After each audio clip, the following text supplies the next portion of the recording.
Ces derniers temps, les ruisseaux ont souvent des allures d'étangs. En Côte d'Armor, les nappes phréatiques sont saturées, mais le département est plus épargné par les inondations que ses voisins. Et c'est en partie grâce à ces 4 gros barrages qui, en période de crue, jouent un rôle de tampon.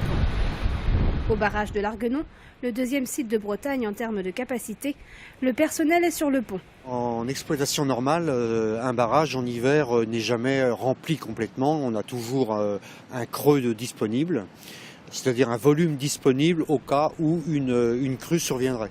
Actuellement, la région de Planquette connaît des dépressions exceptionnelles, ce qui oblige à faire des lâchers d'eau importants, de l'ordre de 30 mètres cubes contre 5 à 10 en temps normal. Dernièrement, jusqu'à 60 mètres cubes ont été relâchés dans l'Arguenon. Résultat, les habitations situées au bord des quais de Planquette ont été inondées. Mais sans barrage, ça aurait pu être bien pire. Planquette n'aurait pas été inondé pendant 48 heures comme il l'a été, un peu plus de 48 heures. Il aurait été inondé entre 4 et 5 fois en une semaine, avec des débits de 60 mètres cubes par seconde à chaque fois. Et donc les dégâts auraient été 10 fois pires, enfin bien pires.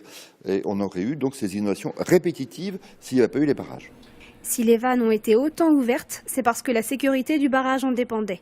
Dès que la cote d'eau atteint une certaine valeur, pour des problèmes de sécurité, on ne peut pas dépasser cette hauteur d'eau dans le barrage.